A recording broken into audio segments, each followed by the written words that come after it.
Bienvenue sur la 26e heure, je suis Séverine et aujourd'hui on va parler automatisation. Je vous propose aujourd'hui de faire un focus en regardant ce qu'on peut faire dans Make quand on travaille sur WooCommerce. Alors quels sont les objectifs de cette vidéo? Premier objectif, ça va être de lister les différents déclencheurs WooCommerce disponibles dans Make. On va voir également quelles sont ensuite les différentes actions qu'on va pouvoir faire dans WooCommerce depuis Make. Enfin, on verra un exemple concret de mise en place d'une automatisation qui va tout simplement, à chaque fois qu'on va trouver une nouvelle commande, envoyer l'email dans une liste de contacts Sendinblue, donc pour ajouter cette personne par exemple à une automatisation et la mettre dans une séquence d'emails de votre choix.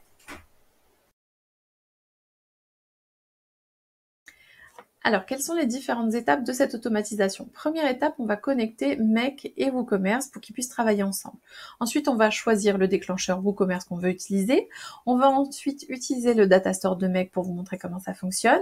Je vais ensuite utiliser un routeur, donc qui va me permettre de définir différentes conditions. Parce que dans mon exemple, je vais vouloir faire des choses, des actions différentes selon si la personne a acheté ce produit ou ce produit. Ensuite, on va s'occuper de Sendinblue, donc on va connecter Sendinblue, configurer les actions Sendinblue et gérer les différents cas d'erreur également qui peuvent se produire dans notre automatisation. À la fin, on va bien évidemment tester tout ça et définir le calendrier de mise en place. Voilà pour cette automatisation.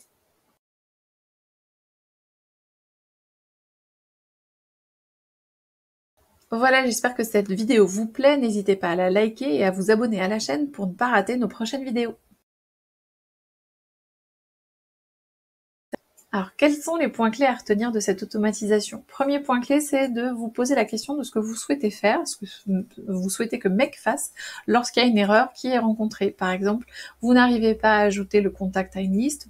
Qu'est-ce que vous voulez faire? Est-ce que vous voulez continuer? Est-ce que vous voulez que l'automatisation tombe en erreur et à ce moment-là recevoir un mail de Make? Donc posez-vous la question sur chacune des étapes de votre automatisation, c'est très important.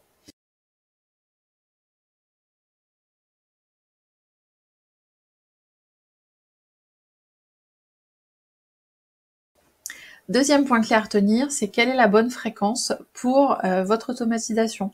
Donc ça sert à rien pour des actions qui sont du reporting par exemple, ou du suivi où on n'a pas besoin d'être en temps réel, de faire une automatisation qui se déclenche toutes les 15 minutes, alors qu'une fois par jour est largement suffisante.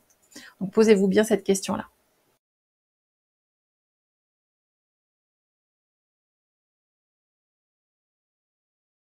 Voilà, j'espère que cette automatisation vous a aidé à gagner du temps et je vous dis à bientôt sur la 26e heure.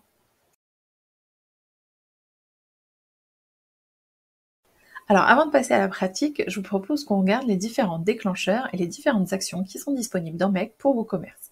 On va commencer par les déclencheurs, donc c'est ce qu'on appelle les triggers. Donc, premier trigger qui est disponible, c'est nouvel événement. Ça va fonctionner avec les webbooks. Donc, les webbooks, si vous ne connaissez pas cette notion, c'est une notion qui est souvent mise en place dans les applications en ligne et qui permet de dire, tiens, quand il y a une action qui se passe, j'ai un webbook qui se déclenche, que je peux envoyer, que je vais solliciter et qui va pouvoir envoyer un message à une autre application. Donc, c'est un peu technique.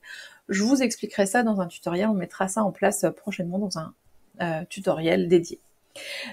Autres actions qui sont les plus courantes, c'est de regarder, Make va pouvoir regarder s'il y a une nouvelle création d'un code de réduction dans WooCommerce. D'accord? Et à ce moment-là, vous allez pouvoir déclencher une ou plusieurs actions à la suite. Il va pouvoir également regarder s'il y a des nouveaux clients qui ont été créés sur WooCommerce. D'accord? Et déclencher des actions. Il va pouvoir également déclencher cette surveillance par rapport aux commandes. Est-ce qu'il y a eu des nouvelles commandes? Et à ce moment-là, mettre en place différentes actions. C'est d'ailleurs ce trigger qu'on va utiliser tout à l'heure dans la mise en pratique. Et puis, il va pouvoir faire également la même chose quand il y a des nouveaux produits qui sont ajoutés sur WooCommerce. Donc, vous voyez que ça peut être à la fois des choses qui concernent vos clients ou bien sur plutôt le back-office, vous créez des nouveaux produits, vous voulez que ça se mette à jour dans un tableau, etc. Donc, il y a vraiment les deux aspects qui sont faits, soit pour donner plus de valeur et mettre des actions spécifiques aux clients, soit plutôt sur la gestion de votre boutique. Donc ça, c'était pour la partie déclencheur. Alors maintenant, voyons les différentes actions que Make est capable de faire sur WooCommerce. Première chose, c'est de travailler sur les codes de réduction, donc sur les coûts. ce qu'ils appellent les coupons. Donc il va pouvoir rechercher un coupon, est-ce qu'il existe ou non par exemple, et à ce moment-là faire une action particulière. Il va pouvoir récupérer toutes les informations du coupon, donc que ce soit le taux de réduction, est-ce qu'il y a des limites de fonctionnement, etc. Donc toutes ces informations. Il va pouvoir également créer automatiquement des coupons. Donc ça peut être intéressant, par exemple, sur des actions un peu plus particulières. Le client, un de vos prospects a répondu à un questionnaire, vous pourriez créer automatiquement un coupon, par exemple. Il peut modifier un coupon, d'accord, soit pour n'importe laquelle des fonctionnalités ou des paramétrages de votre code de réduction, vous allez pouvoir les modifier, et il va pouvoir aussi supprimer un coupon si besoin. Ensuite, on regarde ce qui se passe au niveau des clients, donc c'est la partie Customer. On va pouvoir faire une recherche, donc on va pouvoir chercher sur son nom, sur son email, des clients et vérifier s'ils existent dans WooCommerce. On va pouvoir récupérer les informations de ces clients, donc le nom, adresse, etc., toutes les informations que vous avez sur la fiche client de WooCommerce. Vous allez pouvoir créer automatiquement un client, vous allez pouvoir modifier le client, ça veut dire que vous allez pouvoir modifier son adresse ou d'autres informations par exemple, et vous allez pouvoir le supprimer également. Donc ça, c'était toutes les actions que vous allez pouvoir faire sur un client. Sur les commandes, il y a encore un peu plus d'actions. On va pouvoir rechercher si une commande existe. Donc il va y avoir plusieurs critères disponibles. On va pouvoir récupérer toutes les informations d'une commande, donc savoir tout ce qu'il y a dedans. On va pouvoir créer automatiquement une commande avec Make. On va pouvoir modifier une commande. On va pouvoir modifier le statut d'une commande, pour par exemple le passer de en cours à terminé par exemple. Et on va pouvoir supprimer une commande. D'accord? Donc ça, c'est vraiment des actions très spécifiques qui sont disponibles grâce à l'API, finalement, aux interfaces qui ont été mises en place par WooCommerce et que Make a décidé d'intégrer directement de manière facilitée sur la plateforme. Ensuite, on a tout ce qui concerne les notes de commande. Vous savez, quand vous rajoutez des petits commentaires. Donc là, vous allez pouvoir regarder quelles sont les listes, récupérer la liste, de toutes les notes que vous avez sur une commande. Vous allez pouvoir récupérer toutes les informations d'une note d'une commande. Vous allez pouvoir créer une note de commande. Donc ça peut être intéressant pour mettre des commentaires si on a fait des actions particulières. Et vous allez pouvoir supprimer une note sur une commande. Donc ça, c'est ce qui concernait les commandes. Maintenant, si on s'occupe des produits. Donc sur les produits, on va pouvoir chercher un produit, donc sur sa référence, sur son libellé, sur ce que vous voulez. On va pouvoir récupérer avec le Get Product tout simplement tous les éléments du produit. On va pouvoir créer un produit, on va pouvoir le modifier, le supprimer. On va pouvoir aussi ce qu'on appelle faire des batchs, ça veut dire le faire en masse. Si vous avez 10 produits, 20 produits à créer, il y a des fonctions particulières qui vont simplifier toute la programmation qui va se faire dans Make. Donc là, c'est tout ce qu'ils appellent batch, d'accord? Et ensuite, on va pouvoir, sur les produits, spécifier donc des attributs de produits, donc les lister, récupérer les informations, créer un nouvel attribut de produit, modifier, supprimer, et puis pareil, faire une création en masse des attributs de produits.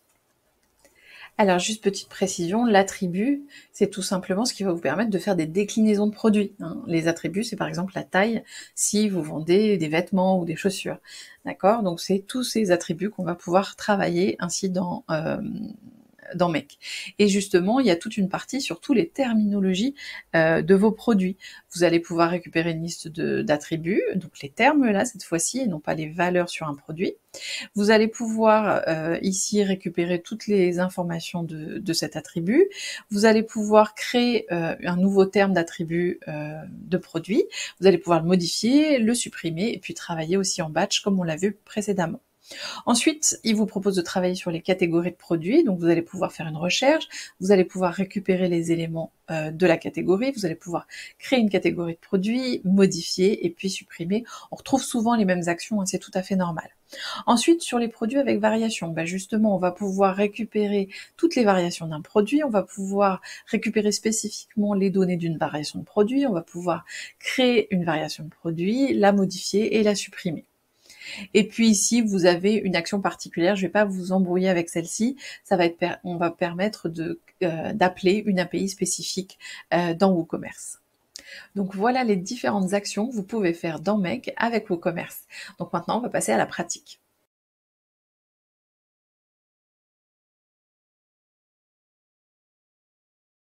Alors pour cette mise en pratique, je vous propose de prendre un exemple concret que j'ai mis en place récemment sur mon activité de formation en ligne qui s'appelle l'outil.fr, sur lequel je propose 2 formations, site web ou boutique en ligne, et pour chacune d'elles, on a 2 formules, soit une version solo, soit une version avec accompagnement.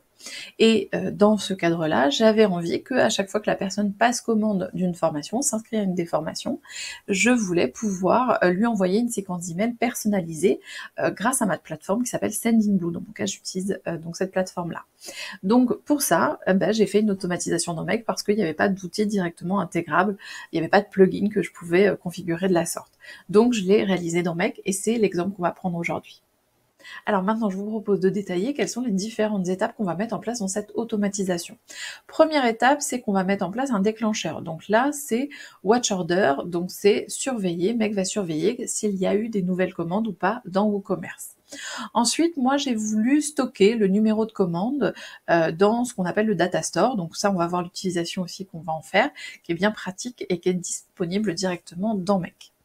Ensuite, on a mis en place un routeur. Donc un routeur, ça va nous permettre dans Make juste de dire, de mettre des conditions et de dire soit tu fais ça, soit tu fais ça, soit tu fais ça. Et à chaque fois, on va dire ici, dans telle condition, tu vas passer par ici, dans telle condition, tu vas passer par là, et dans telle autre condition, tu vas passer par ici.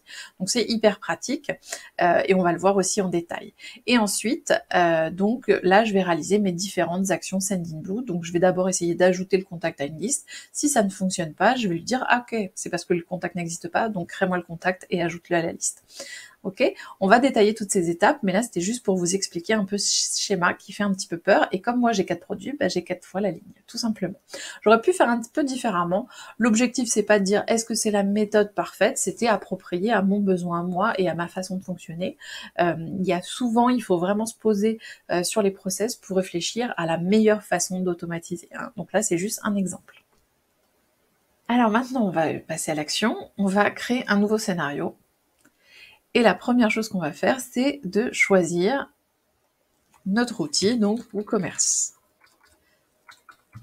Voilà, hop. On le sélectionne dans la liste. Et là, on va dire que nous, ce qu'on veut surveiller, c'est les nouvelles commandes, donc Watch Order. Je clique dessus. Et la première chose qu'il va me demander, c'est d'accord, mais dis-moi avec quelle connexion. Donc là, moi, j'avais déjà fait la connexion, mais on va le refaire ensemble parce que cette partie-là est un peu technique. Donc là, je vais cliquer sur Add et là, il va me demander plusieurs informations. Il va me demander le consumer key, voilà, et une clé secrète également. Et puis, il va me demander aussi l'URL de mon e-shop. Donc, dans mon cas, je vais aller tout simplement, et vous allez faire pareil, vous allez dans WooCommerce Réglages, vous allez dans l'onglet Avancé et vous allez ici cliquer sur Ajouter une clé.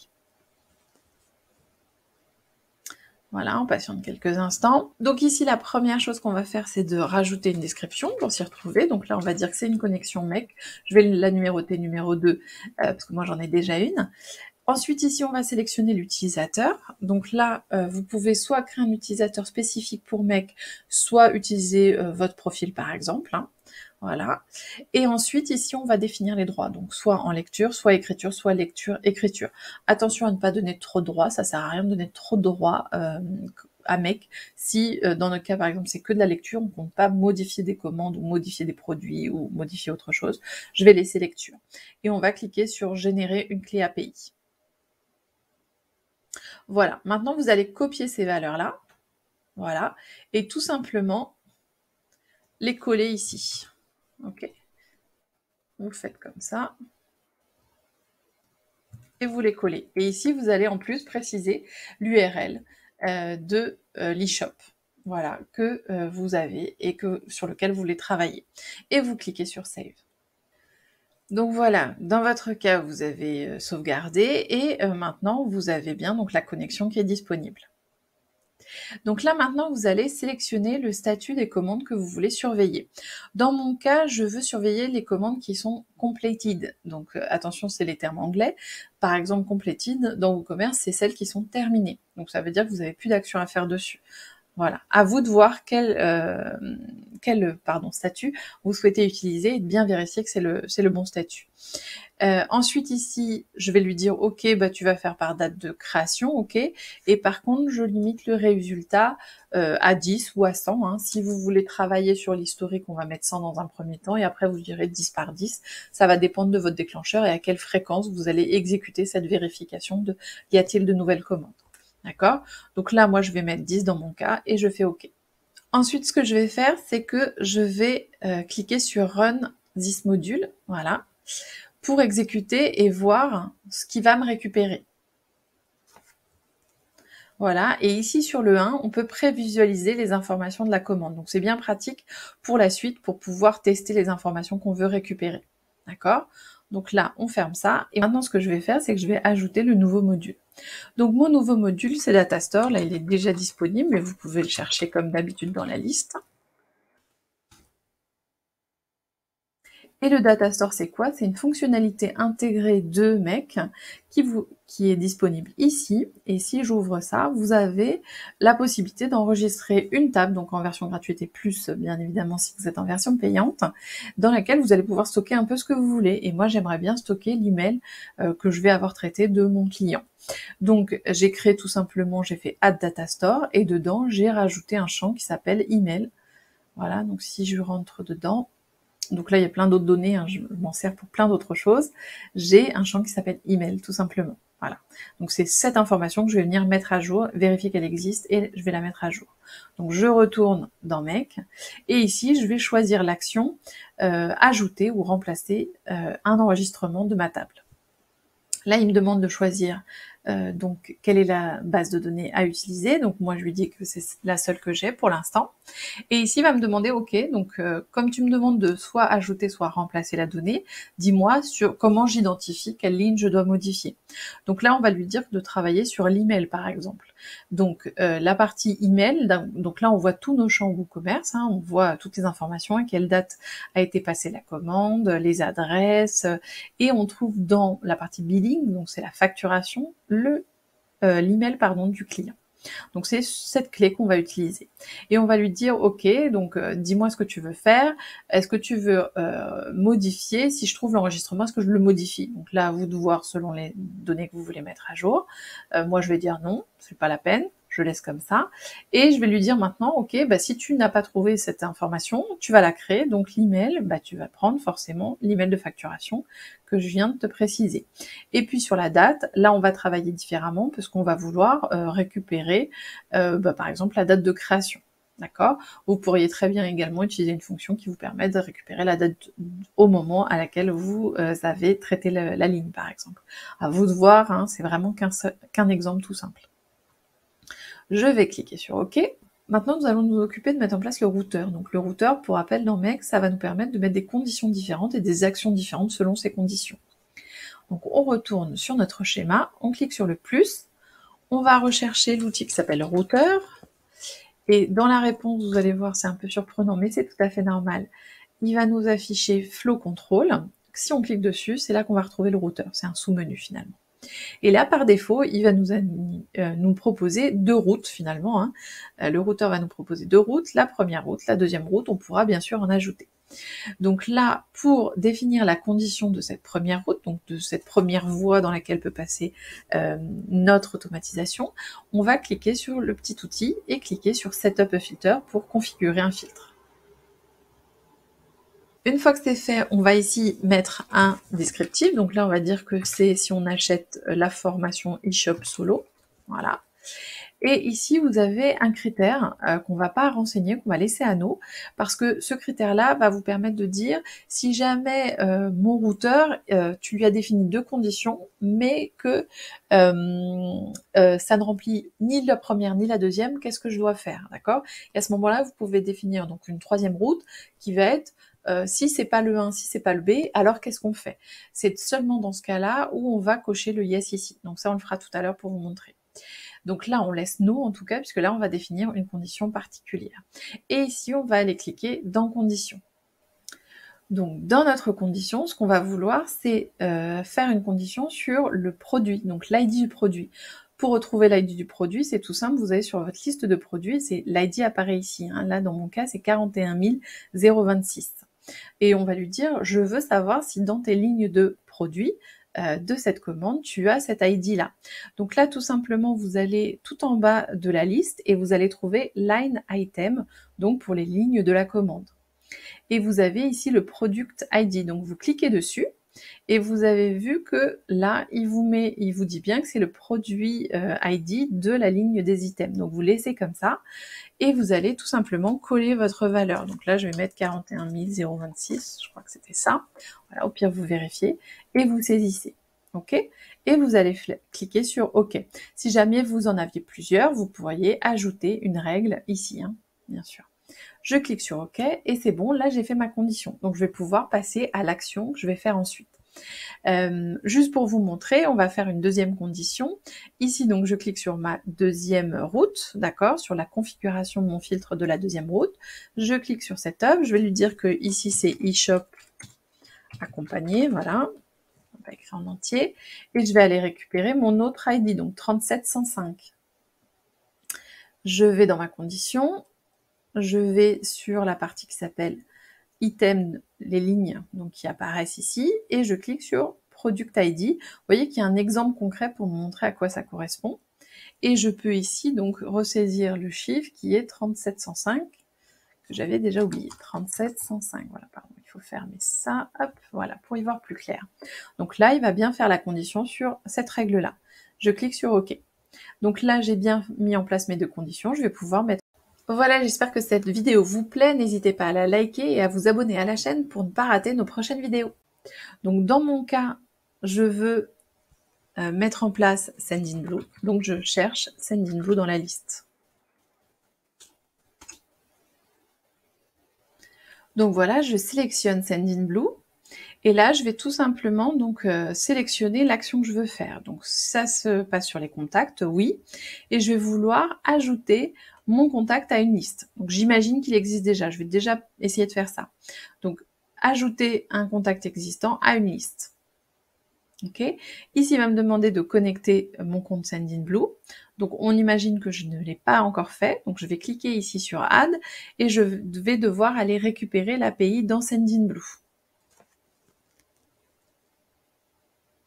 Donc là, si je vais sur mon compte Sendinblue, comment je vais y accéder? Je vais aller ici sur la droite, je clique sur le nom de mon compte Sendinblue et je vais aller dans SMTP et API. Et ici, je vais cliquer, donc moi j'en ai déjà généré, je vais cliquer sur générer une nouvelle clé API. Il faut que je lui donne un nom, précisez bien que c'est MEC, vous générez, vous récupérez la clé et vous la collez ensuite ici, tout simplement. Alors voilà, maintenant votre connexion est active, donc vous allez pouvoir ici, Sendinblue vous renvoie la liste de toutes vos listes de contacts. Donc moi je vais prendre une des listes, hein, peu importe, c'est pas forcément celle qui est compatible, mais c'est juste pour l'exemple, je le rappelle.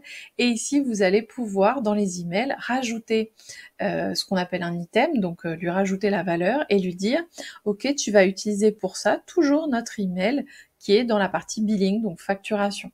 D'accord? Et c'est là-dessus qu'il va essayer de rajouter ce contact à cette liste. Et je clique sur OK. Donc ce qu'on va faire maintenant, c'est que, OK, donc là c'est super, j'ai dit j'ajoute, mais peut-être que ça va mal se passer, peut-être qu'il va y avoir une erreur. Donc pour ça, Make a une fonctionnalité qui vous permet de récupérer l'erreur, c'est-à-dire qu'il va dire, OK, s'il y a une erreur, qu'est-ce que je dois faire? Donc je clique sur j'ajoute un cas d'erreur, et à ce moment-là, ce que je vais faire, je vais dire, ah bah s'il n'a pas réussi à l'ajouter à la liste, c'est peut-être que le contact n'existe pas. Donc ce que je vais faire, c'est que je vais cliquer à nouveau sur Sendinblue pour dire que finalement, si ça ne marche pas, c'est une création de contact que je vais faire. C'est pas uniquement l'ajout du contact à cette liste, je vais créer le contact. Donc là, il récupère automatiquement ma connexion. Ici, dans l'email, je vais toujours lui prendre l'adresse de facturation, voilà. Je vais pouvoir lui mettre les noms, les prénoms que je vais récupérer ici dans la partie billing, voilà, hop, super. Le prénom, tac, first name, voilà. Toutes les informations que j'ai besoin de récupérer, je peux les récupérer, et je peux également cocher que la personne doit être ajoutée à une de mes listes. Et voilà, j'ai fait l'opération de création d'un contact dans Sendinblue. Donc je peux cliquer sur OK. et j'ai géré mon cas d'erreur. Si ça ne marche pas ici, c'est la création de contact qui va être faite. Donc voilà, maintenant ce que je peux faire aussi, c'est gérer le cas d'erreur sur Sendinblue. Donc si jamais ma création de contact se passe mal, je vais ajouter un écouteur, hein, ça s'appelle un écouteur d'erreur, en traduction littérale, et je vais pouvoir lui dire, bah, qu'est-ce que tu veux faire? Je vais lui dire, bah, j'ignore. Ok, si la personne n'a pas été ajoutée, c'est pas grave, je le traiterai différemment. Donc j'ignore. Et je vais pouvoir faire exactement la même chose ici en choisissant d'autres listes. D'accord? Donc ici, je vais resélectionner Sendinblue, je vais dire que je veux l'ajouter à mon contact, sélectionner, donc là la connexion est déjà faite, ça va plus vite, et dire bah, c'est pas la première liste, c'est la deuxième liste. Je fais OK. J'ai oublié d'ajouter l'email, donc il me le rappelle. Hop, je dis que c'est sur l'email que je veux traiter, etc., etc. Et je vais pouvoir comme ça décrire les différents cas de gestion de mes nouvelles commandes. Voilà pour cet exemple d'automatisation, on va pas faire tout dans le détail, hein. Si je reprends mon flux complet, on voit bien qu'ici j'ai mis en place cette partie, donc cette première route d'automatisation, et que je vais simplement devoir faire exactement la même chose sur mes 4 conditions différentes. J'ai aussi, dans mon cas, mis une gestion des erreurs au cas où je n'arrive pas à accéder au data store, d'accord, pour pas que l'automatisation soit en erreur complète. Voilà, mais ça c'est un choix personnel. À chaque fois sur les automatisations, il faut se demander, est-ce que j'ai envie de savoir s'il y a une erreur, d'avoir une alerte parce que je vais recevoir un email de mec en disant il y a une problématique, il faut que tu vérifies tout ça, ou bien est-ce que je dis bon non, si ça se passe pas, c'est pas grave, je le gérerai différemment. Voilà, donc ça c'est à vous de voir et à vous de juger, et à vous de vous faire votre propre expérience sur ces automatisations. Alors maintenant, même si on n'a pas tout mis en place, hein, on a quand même une automatisation qu'on va pouvoir tester. Donc je vais me déplacer ici et je vais pouvoir cliquer sur Run une fois, donc exécuter une fois cette automatisation pour voir ce que ça donne et voir si j'ai des alertes. Donc voilà, je viens de cliquer sur Run de mon automatisation. Il a commencé à traiter des choses. Donc là, je vois qu'il a trouvé 2 lignes, d'accord, une commande de ma part. Et je vois qu'il y a une qui est passée par le haut, une qui est passée par le bas. Donc les conditions se sont bien respectées. D'accord, donc il n'y a pas d'erreur, tout va bien. Il faut juste que je continue pour mettre en place la totalité du flux. Une fois que vous avez bien testé votre automatisation, il faut définir la fréquence avec laquelle Meg va exécuter donc cette automatisation. Donc là, par exemple, moi, dans mon cas, je récupère et je fais cette automatisation, pardon, je récupère mes nouvelles commandes une fois par jour à 10 heures. Donc ça, c'est mon choix, mais vous pouvez bien sûr le faire avec des intervalles réguliers, donc une fois par heure, par exemple, ou bien le premier de chaque mois. À vous de voir. Alors, quels sont les points clés à retenir de cette automatisation? Premier point clé, c'est de vous poser la question de ce que vous souhaitez faire, ce que vous souhaitez que Meg fasse lorsqu'il y a une erreur qui est rencontrée. Par exemple, vous n'arrivez pas à ajouter le contact à une liste. Qu'est-ce que vous voulez faire? Est-ce que vous voulez continuer? Est-ce que vous voulez que l'automatisation tombe en erreur et à ce moment-là recevoir un mail de Meg? Donc posez-vous la question sur chacune des étapes de votre automatisation, c'est très important. Deuxième point clé à retenir, c'est quelle est la bonne fréquence pour votre automatisation. Donc ça sert à rien pour des actions qui sont du reporting par exemple, ou du suivi où on n'a pas besoin d'être en temps réel, de faire une automatisation qui se déclenche toutes les 15 minutes, alors qu'une fois par jour est largement suffisante. Donc posez-vous bien cette question. Voilà, j'espère que cette automatisation vous a aidé à gagner du temps, et je vous dis à bientôt sur la 26e heure.